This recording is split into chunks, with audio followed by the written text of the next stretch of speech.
Hi there, my name is Philip Eidson. I want to welcome you to the Art of Procurement podcast, the podcast that helps you, a forward-thinking procurement professional, position yourself and your team to proactively take advantage of the revolution that's taking place in procurement today. By interviewing industry trailblazers and sharing insights from our own experiences, my team and I pull back the curtain and shine a light on the strategies, tactics, and tools that procurement teams are using to elevate their impact. One of the hottest trends right now, accelerated by COVID and the Great Resignation, is total talent management, or contingent labour, to give it its more traditional term. In today's episode, I'm joined by Matthias Linnemann, the co-founder and CCO of Worksum, a high-end freelance and contractor marketplace and contingent workforce management system. We talk about a topic very close to my heart given my background in outsourcing and in architecting hybrid talent models, and that's the rise of the freelance economy. Matthias and I discuss how the way that firms are accessing leading talent is changing, and how that provides a whole new world of opportunities to access talent and experience that may have previously been out of reach. And we talk about who owns this spend category and the role that procurement can play in being a true driver of business outcomes versus looking at labour as a category to achieve some easy savings. Well, let's go into the show where I start by asking Matthias if he could share just a little bit more about his background. I'm from Denmark. I studied economics and innovation in Copenhagen and in China. And then I went to work for Google for about 6 years after that.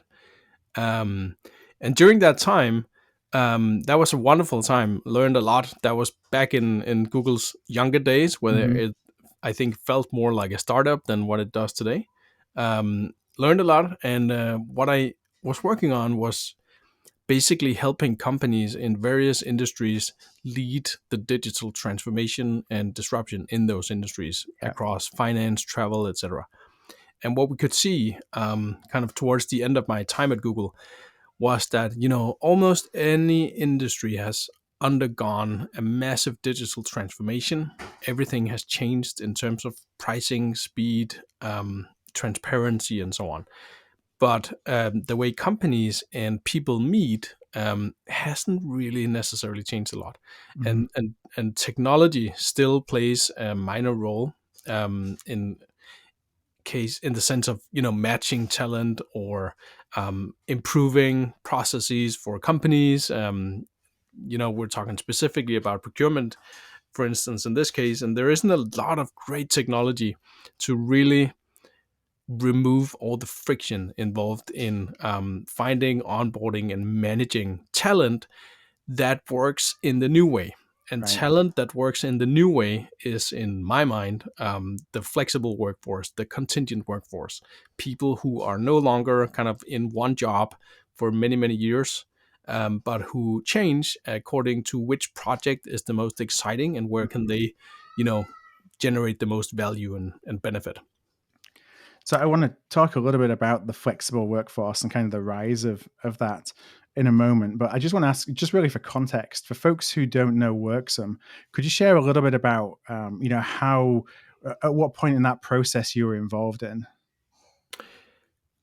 Yeah. So, the rise of the contingent workforce is a very real thing, and it's actually not a COVID thing. It's happening, and it's been happening for years. It's happening for various reasons.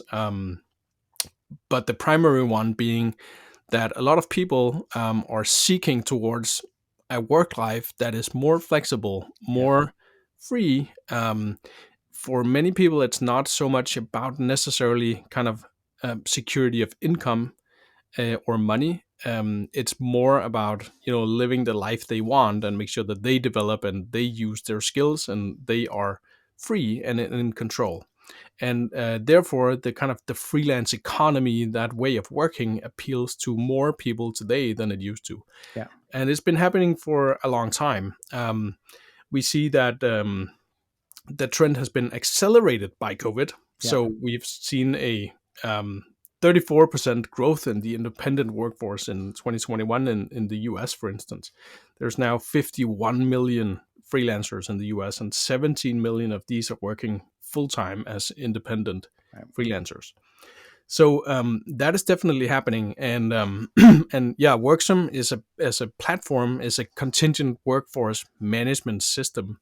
It's essentially an end-to-end platform to find, hire, contract, and pay Hmm. freelancers. Um, we work with companies that typically have large pools of freelancers. So, you know, down to maybe 50 and up to thousands of freelancers any given time, and basically help these companies remove all of the friction in the process and slice the process down to very few steps, and to ensure that it's done compliantly with integrated worker classification, contracts, payroll, tax reporting, background checks, and everything that is kind of involved in the steps between, we need a person in this seat, um, down to paying that person and working with them. So I got lots of questions based on some of the things that you shared there, and I just want to kind of add a personal anecdote. You talked about the acceleration of the freelance economy and folks wanting that flexibility of work-life balance. And to be honest, when I quit my job in 2015 and set up Art of Procurement, that was one of my kind of North Stars, if you will, of why I Mm. did that. And it's interesting now that you're seeing more of a rise in enterprises being amenable to that delivery model, whereas before, perhaps the way that you had to do that was go and kind of risk everything, Yeah, because it wasn't so accepted. And so yeah. there's been such an acceleration of acceptance, I think, within enterprise of Mm. leveraging talent that may not just come from traditional means, which is Yeah, essentially going and hiring somebody permanently. And I just wonder if that's what you're seeing in terms of enterprise acceptance of the yeah. different talent models. It's funny. There's basically, two steps in I guess an enterprise's realization of why the contingent workforce is a massive catalyst for future success. One is that they have to, because of the ongoing war for talent, Hmm. plus the Great Resignation, which is a very real thing. Um, Something that is often hyped as a little COVID fluke or something like that, but it's actually not. It's based on demographics, right? The boomer generation are leaving the workforce, and there isn't enough young people to fill the seats, and they aren't highly qualified enough yet to do that as well. Right. So there's just less people around.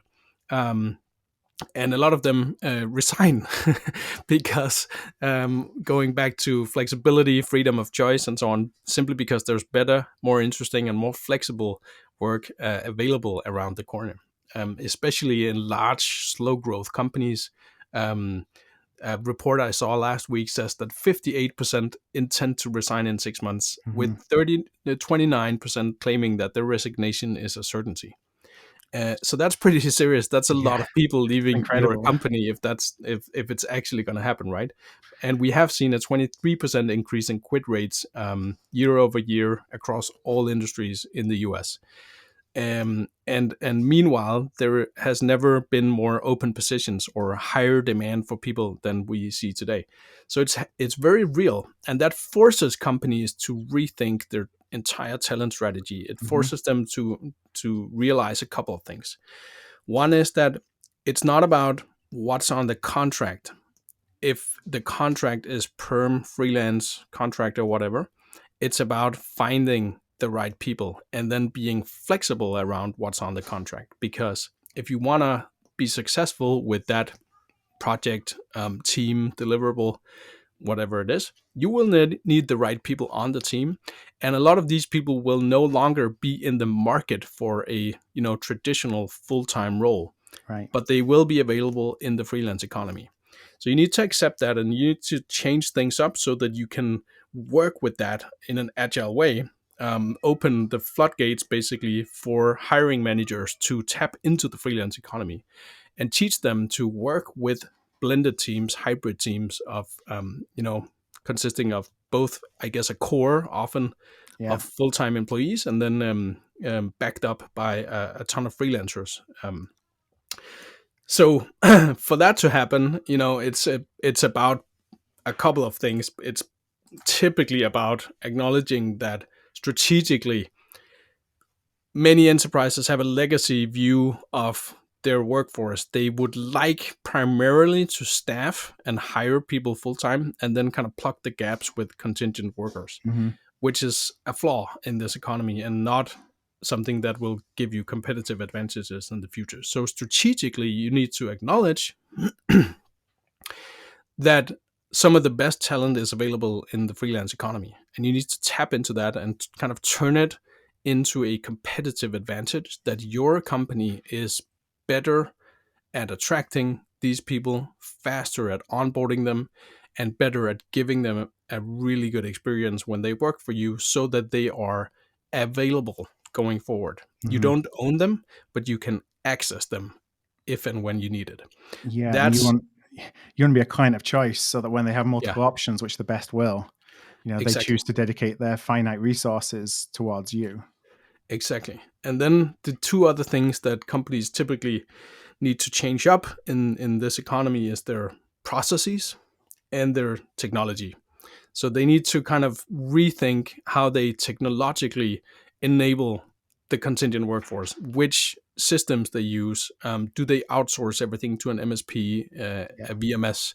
Do they kind of find contingent workers only through the traditional channels of third-party vendors? Do they have full transparency in the value chain? Do they have bargaining power? And do they have an efficient setup around this? Do they have patchwork systems that are complex and annoying, and which both employees and workers hate? Or do they have like stellar, modern, seamless technology to make sure that when they find someone, they can onboard them in minutes Yeah. with like an Uber like experience? Click the button and all the friction behind the scenes is just taken care of. Don't worry about that.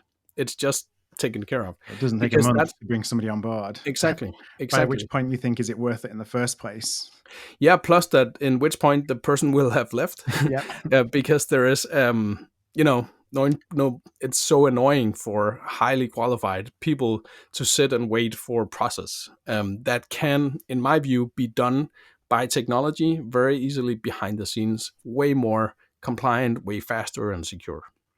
No, So that's kind of the steps that I think enterprises, that's what they need to realize, turning the contingent workforce and the rise of the contingent workforce into a competitive advantage, mhm. strategically acknowledging that that is a must, and then really having the bravery to sit down and, tear apart often the technology and the processes they have in place and build something new that really works for this future economy and the future of work. Yeah, I'm a huge proponent of blended or hybrid teams, and ultimately, I see that the role, and I look at this within the world of procurement and getting the capability you actually need to manage procurement effectively. But you can extrapolate that across the entire business. We become internal managers, become architects. So you're going to architect, like, what's the best way of accessing, whether it's data, whether it's people, from whichever sources make sense to, so that your value add is the way you bring that collective together, and then bring it together as one, and then obviously in pursuit of a common goal.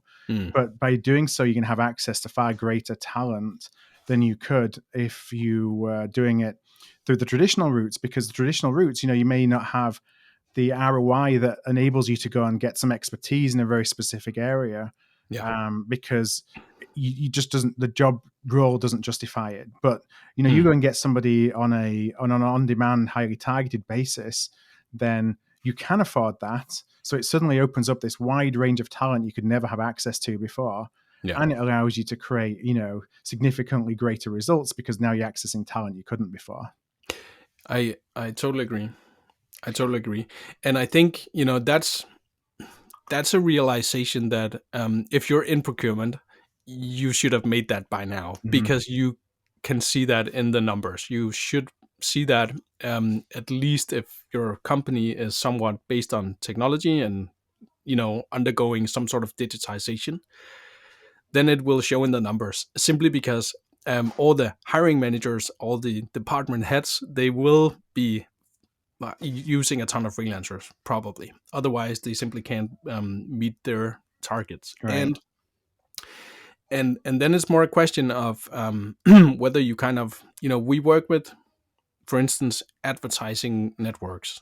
Their biggest category, spend wise, is freelancers, Yeah. because they have often, more than 50% of their workforce as freelancers. Yeah. And when you have that, then you need to have a strategy around, how do we become the best company in the world to find, manage, and pay freelancers, including how do we shave off as much cost on this category as we possibly can, but without compromising the quality of talent, even improving it. If you can achieve that, then it's a massive success. I Yeah, go do. ahead. Yeah, sorry, Matthias. I do want to just jump in on the quality of talent, because I think there's a perhaps perception out there that when folks think of contingent labor, they think more about commoditized talent, if you will. It doesn't really matter. I just want a bum on a seat because I've got a gap in my existing team. And so, as you're obviously seeing the rise of the freelancer economy, I wonder if you could just talk a little bit more about the kind of talent that you see and how that perhaps has Yeah. upskilled isn't the right word, but it's no longer kind of the domain of I just need someone to fill a gap because I got some tasks that need to be taken care of. And the level of quality and of talent that's available in these marketplaces now is far higher than it ever was before. Yeah. I think a way to think about it is that the freelance economy has kind of existed forever, but it gained some hype, maybe starting back 5 to 8 years ago. And it did so because a number of marketplaces, platforms came to the world offering cheap freelance services, by enabling that you can find any type of person anywhere in the world and buy their time for very cheap money. That is Upwork, freelancer.com, Fiverr, etc. And it's great in the sense that you can outsource often pretty simple work to people that charge no money, which is another kind of topic, not sustainable over time, I think. But that's at least the business model. The thing, though, is that is, it's not, as I see it, real work, in the sense that it's only scratching the surface of what a company really needs. It's outsourcing rather simple tasks and deliverables that is often not super core to a company's real kind of innovation capabilities and competitive advantage. But what's happening on the side of that is that the freelance economy is emerging everywhere. And it happens naturally because a lot of people leave and then they return to the workforce as independent contractors, but they still have 15 years of leadership experience with securing successful turnarounds in the fintech industry, for instance, as a specialty. And therefore, it's senior management who hires these people to come in and join the company for 8 months to help a transition. And if you look at pretty much any large company, they're, if you start from the top, their board of directors are all freelancers. To put it, they're all on retainers a retainers. little bit. Yeah, exactly. And they have multiple gigs, so to speak, at various other companies typically. So it's all a pool of freelancers with highly specialized kind of brains in terms of leading companies in this industry to do and achieve certain things, right? The senior management is more and more compiled by also interim people who are there for a period of time with their specialty in terms of successfully bringing something to the market, disrupting something, doing a turnaround, doing massive cost cutting, or whatever is on the agenda for the company. And then you can kind of continue out in pretty much any department, leading with work that is based on technology. So developers, IT, they'll pretty much always be at least 20, often 30% plus of the workers in an IT department. Developers, etc., will be freelancers.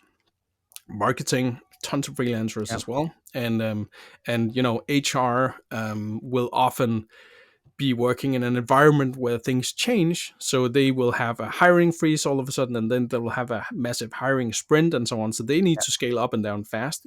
Therefore, they hire a ton of freelancers as well to help them do that, etc., etc. So it's happening everywhere.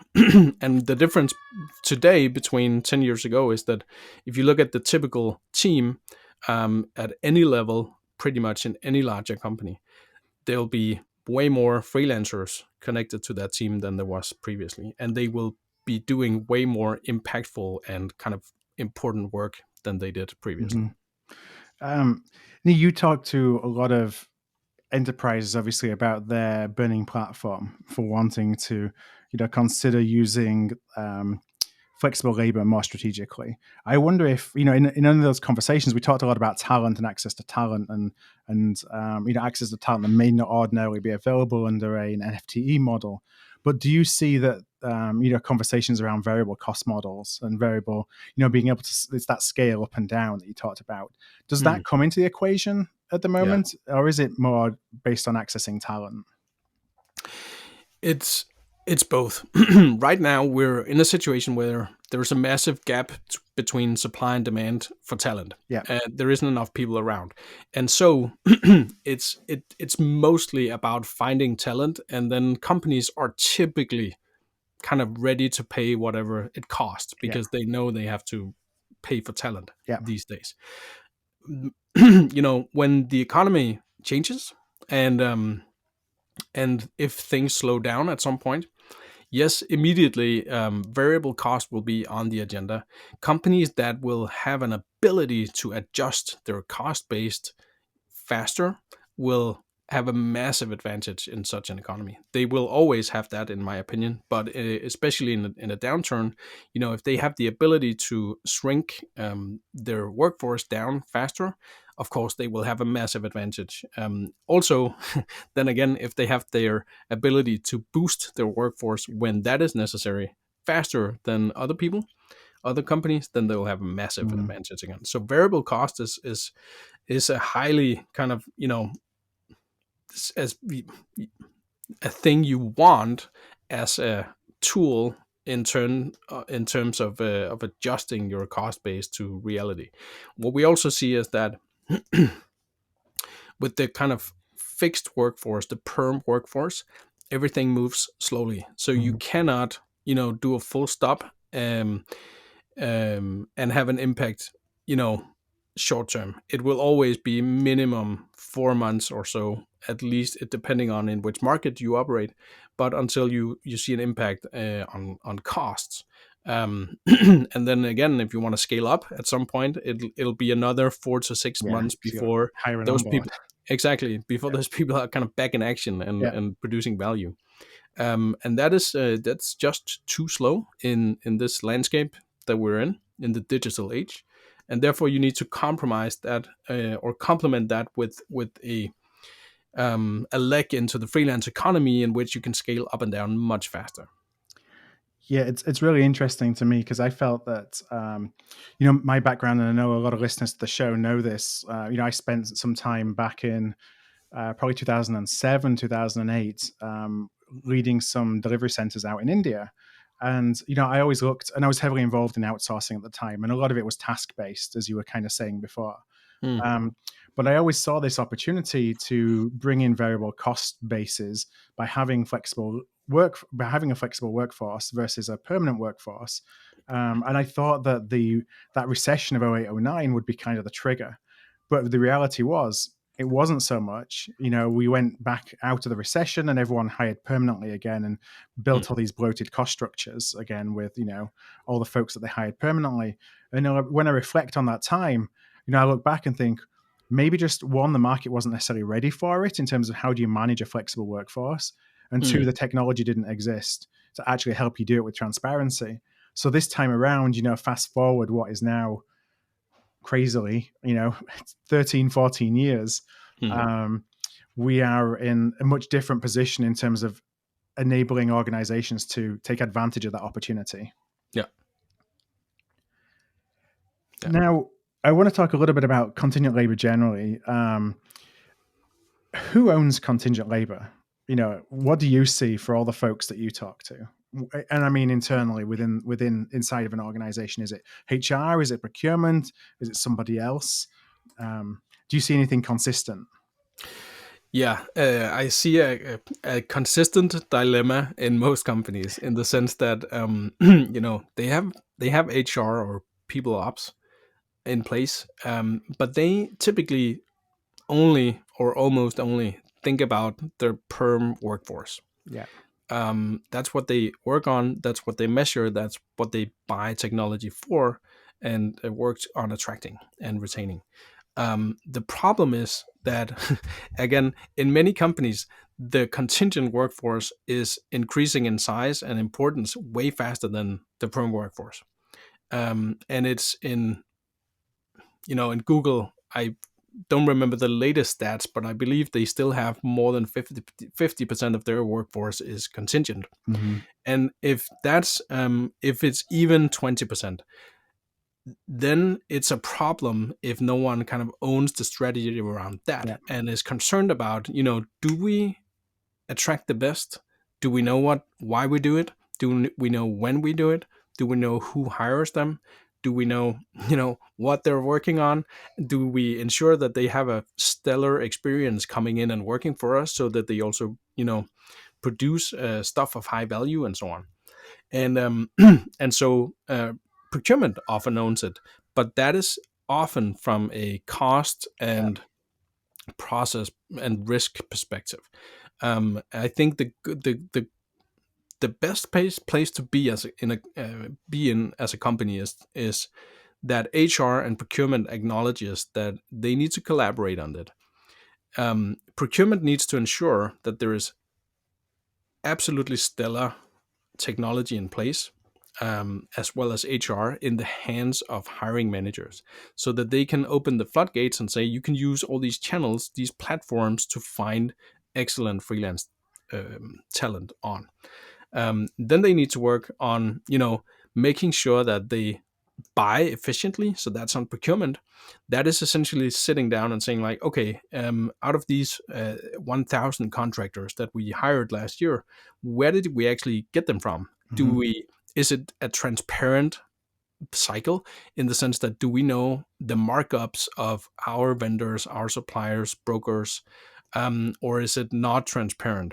Do we have fixed, predetermined price range for certain types of talent? Yeah.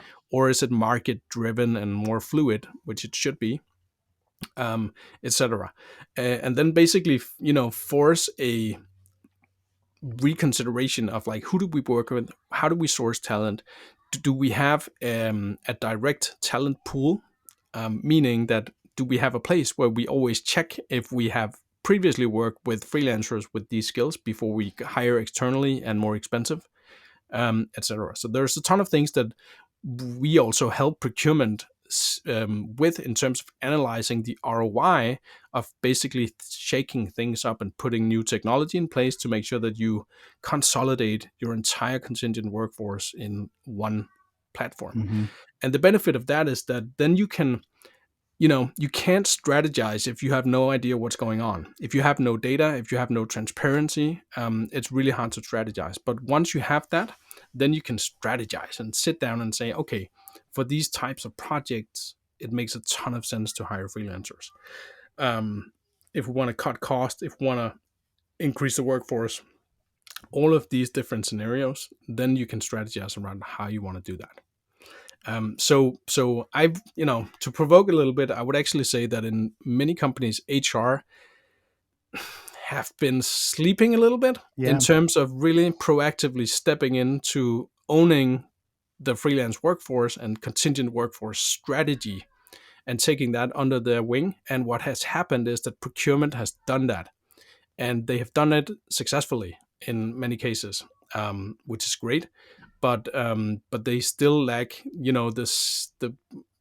often the great kind of collaboration with HR in terms of acknowledging that as a company you have a workforce, and it consists of both perms and freelancers, and probably to an increasing degree freelancers, and therefore someone needs to own that. Someone needs to think about why, and if it's working well, if people are having good experiences, if you can attract the best, etc. Yeah, I think from procurement perspective as well. So I've also had some experience managing contingent labor as a category. And it's interesting, when you're kind of looking for organizations that don't have a subject matter expert in managing contingent labor on their staff, it'll often be somebody who is more of a generalist, doesn't necessarily understand the nuts and the bolts of the category. Mm. And which is what I was, when I came to have some responsibility for contingent labor.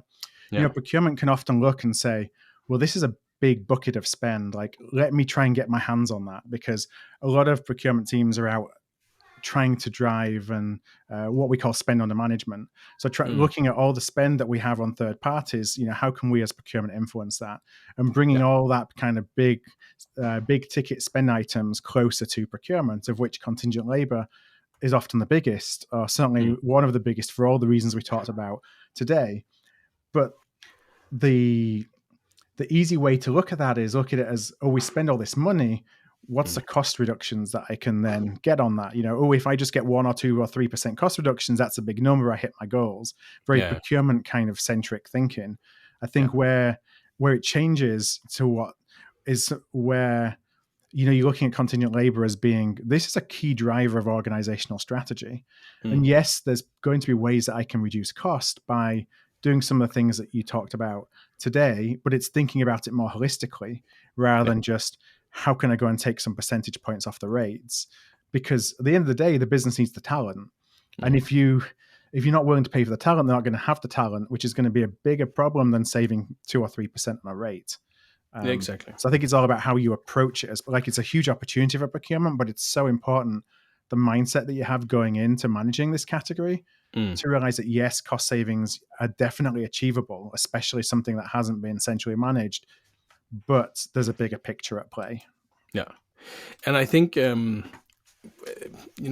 we work with SIA sometimes, and they showed a stat recently about NPS scores for MSPs and BMSs, and they're dropping super fast and are depressingly low. And what that means is essentially that, companies don't think that they have the right technology or partners to manage this transition into, being more dependent on the contingent workforce. And I agree, you can save costs. That is the way you do that right now is not by trying to buy cheaper labor. That would be stupid, because then you would have to wait longer or have to go kind of further away to find them, which most companies are not really, really able to do. So that's not the best strategy. The best strategy is to look at your supply chain and vendors, and if you buy efficiently, the markups involved in buying from certain vendors and so on, and kind of shave that down and make sure that you decrease your dependence on these.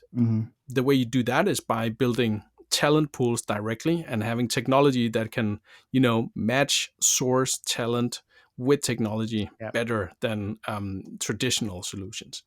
The other way you save a ton of money is by looking at the process.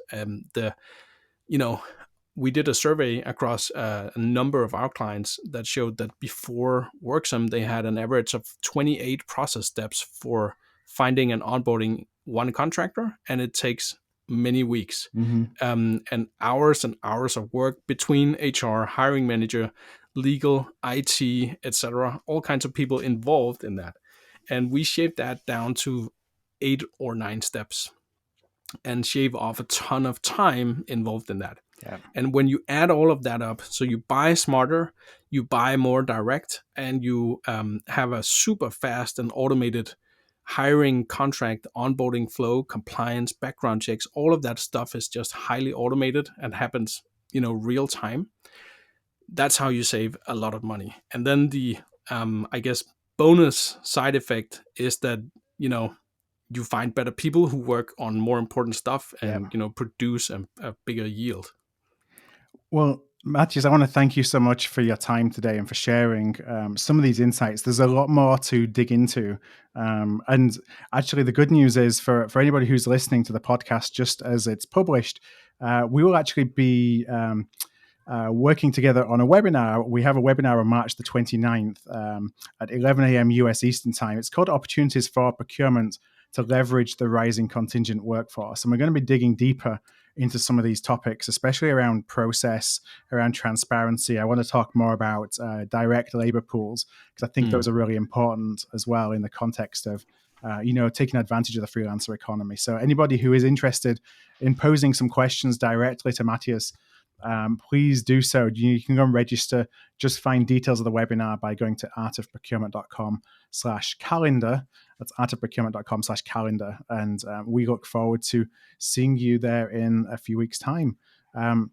Matthias, one last question for you. And I always tell my guests that this is the easy question. If folks would like to find out a little bit more, connect with you directly or learn a little bit more about Worksome, where's the best place for them to find you? So it's on LinkedIn. I can be found on Matthias Linnemann, or I guess Matthias Worksome would do it. And then, of course, on worksome.com, where we also have tons of great content around, transformations from procurement in the contingent workforce. Okay, perfect. So I'll put all those in the show notes page for today's episode as well, which will be artofprocurement.com/podcast. You'll find this podcast amongst many others and the links to Matthias and to Worksome. Matthias, I look forward to talking to you and digging deeper into some of these topics. It's a topic that I love, and there's so much opportunity for procurement to be a real business, a driver of business value. Especially right now against the context of a lot of the hiring shortages and challenges that we talked about. So I will talk to you in a couple of weeks, and thank you so much for being on the show today. Thank you so much. I look forward to the webinar. Thanks for having me today. If this episode struck a chord with you, please do send it to somebody. We grow here at Art of Procurement through word of mouth, and that would be really appreciated. You can also support us by giving us a thumbs up, a star rating, or a review wherever you listen to your podcasts. Since 2015, we've built the world's largest free resource for procurement professionals looking to elevate their impact. Our resources span podcasts like this, videos, blog posts, papers, and events. To join us on the inside and to ensure you never miss an episode, a webinar, event, or a post, please do subscribe to our weekly newsletter, This Week in Procurement. You can do that at artofprocurement.com/subscribe. That's artofprocurement.com/subscribe. Thank you for joining us today, and I look forward to seeing you again soon.